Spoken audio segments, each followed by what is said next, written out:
in the southern Indian states of Kerala and Karnataka. Kashmir files के बाद अब देश के एक और राज्य का झकझोर देने वाला मुद्दा द केरल स्टोरी के नाम से बड़े पर्दे पर आ रहा है, जिसका टीजर हाल ही में रिलीज हुआ। The film now faces an FIR after Tamil Nadu-based journalist Arvind Akshan BR sent an email.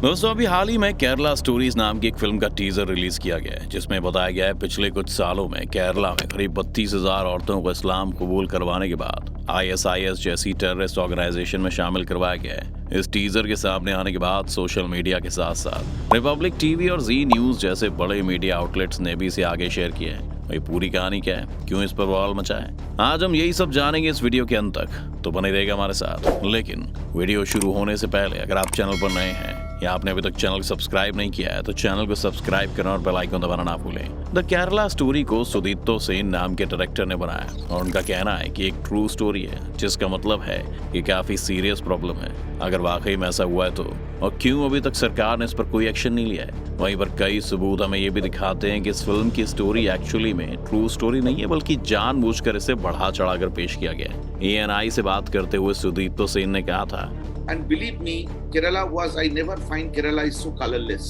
Kerala was looking black. It is burqa all over. I never saw Kerala, vibrant Kerala girls with colorful dresses. ये 32,000 लड़कियां 2009 से 2018 के बीच में convert की गई थी। पर अगर आप इस 32,000 के नंबर का लॉजिक देखें तो डायरेक्टर ने ये भी बोला है कि नंबर इन्होंने खुद ही कैलकुलेट किया है। उनका कहना है कि 2012 में केरला के CM ओमन चांडी ने एक बयान दिया था, जिसमें कहा गया था कि 2800 से 3200 लड़कियों ने उस साल इस्लाम कबूल किया था। और फिर 10 सालों के बाद इसी नंबर को 10 से मल्टीप्लाई करके डायरेक्टर ने 32,000 के फिगर्स तक पहुंचा दिया। डायरेक्टर का ये क्लेम है कि इन लड़कियों को अलग अलग टेररिस्ट ग्रुप का हिस्सा बनाया गया था और लड़कियां आज भी सीरिया, अफगानिस्तान और यमन जैसे देशों की जेल में कैद हैं। लेकिन अगर हम ओमन चांडी के ही बयान को देखें तो ये बयान 2012 का था, जब उन्होंने ये कहा था कि 2006 से 2012 के बीच में लगभग 2667 लड़कियों ने इस्लाम कबूल किया है। उन्होंने कभी ईयरली फिगर का तो कोई जिक्र नहीं किया था, जबकि डायरेक्टर का कहना है कि उन्होंने नंबर 1 साल के लिए बताया था।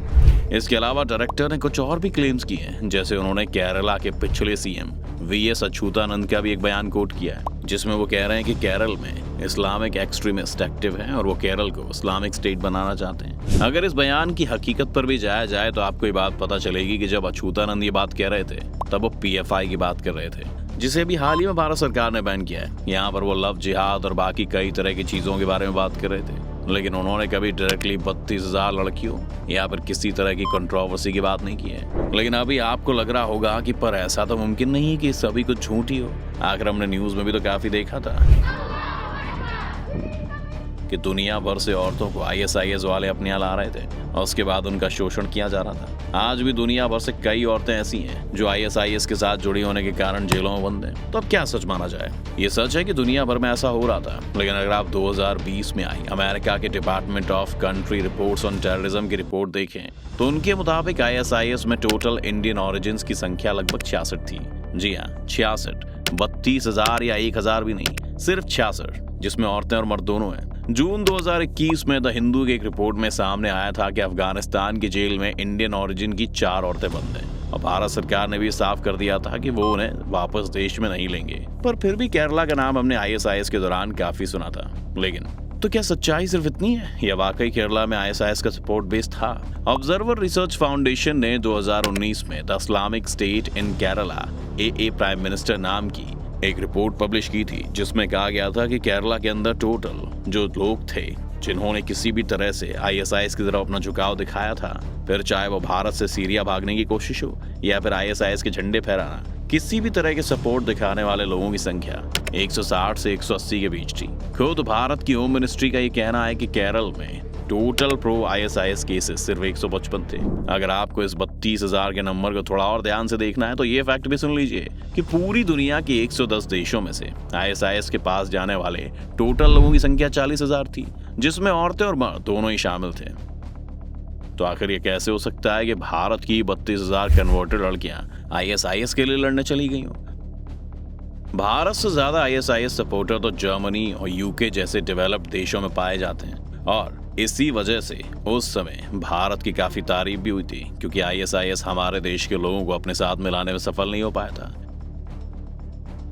तो ये सभी फैक्ट्स ही दर्शाते हैं कि ऐसा मुमकिन ही नहीं है कि 32,000 हिंदू लड़कियों को केरल में पहले मुसलमान बनाया गया हो और इसके बाद उन्हें टेररिस्ट बनाकर इन जगहों पर भेजा गया हो। यही वजह है कि इस टीजर को देखने के बाद केरला पुलिस ने भी इस नंबर को एक बेसलेस क्लेम बताकर फिल्म मेकर्स के खिलाफ एक FIR रजिस्टर कर दी है। केरल में एक MP जॉन ब्रिटास ने भी गृह मंत्री को चिट्ठी लिखकर इस फिल्म पर एक्शन लेने की मांग की है, क्योंकि इसे एक ट्रू स्टोरी की तरह बेचा जा रहा है। केरला का इस तरह से गुस्सा होना जायज भी लगता है, क्योंकि केरल भारत की टूरिज्म इंडस्ट्री में काफी कंट्रीब्यूट करता है और इस तरह की फिल्म्स उनकी इमेज को काफी हद तक डैमेज कर सकती है। पर अब सोचने वाली बात यह है कि आखिर ये हुआ क्यों। यूं तो अभी कुछ कहना मुश्किल है, लेकिन ऐसा जरूर लगता है कि ये फिल्म मेकर्स अपनी फिल्म के टिकट्स बेचने के लिए अब इतने उतावले हो चुके हैं कि वो कुछ भी करने के लिए तैयार हैं।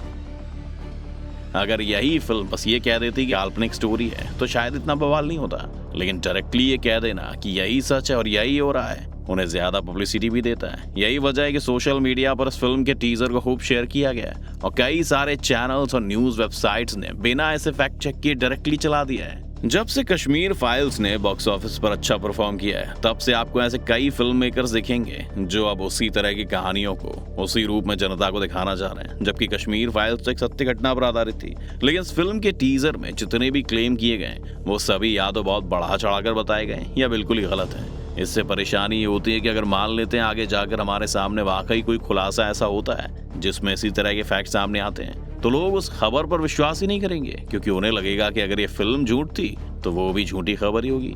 इस तरह की फिल्में और ज्यादा नुकसान ही करती हैं।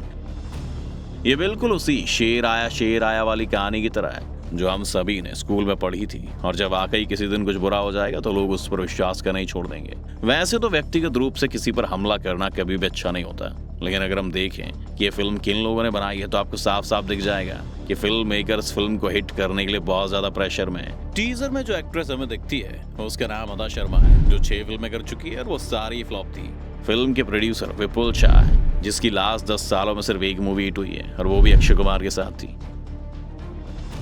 इसके अलावा अगर डायरेक्टर सुदीप्तो सेन की बात करें तो वो भी काफी टाइम से इंडस्ट्री के आसपास नहीं है, उन्हें भी काम मिलना लगभग बंद ही हो गया है। खैर, इस पर भी ना जाए तो इस फिल्म ने काफी कंट्रोवर्सी खड़ी करी दी है और उसे वो टेंशन भी मिल रही है जो इन्हें चाहिए थी, लेकिन साथ ही में कई सारी पॉलिटिकल पार्टीज भी अब मैदान में उतर आई हैं और उन्होंने तो फिल्म को बैन तक करने की मांग उठा दी है। खैर, आपको क्या लगता है, क्या फिल्म को बैन होना चाहिए या इसे एक डिस्क्लेमर के साथ रिलीज कर देना चाहिए? वैसे फिल्म से अलग केरल में इस्लाम में कन्वर्ट होने वाले केसेस तो सामने आते ही रहते हैं। क्या आपको इस टॉपिक पर भी एक डिटेल में वीडियो चाहिए? अगर हाँ तो हमें कमेंट बॉक्स में जरूर लिखिएगा। उम्मीद है आपको आज की इस वीडियो से काफी कुछ नया सीखने को मिला होगा। अगर ये वीडियो आपको पसंद आई हो तो इस वीडियो को लाइक करें, और अगर आप इस चैनल पर नए हैं तो जाने से पहले चैनल को सब्सक्राइब करना भी ना भूलें।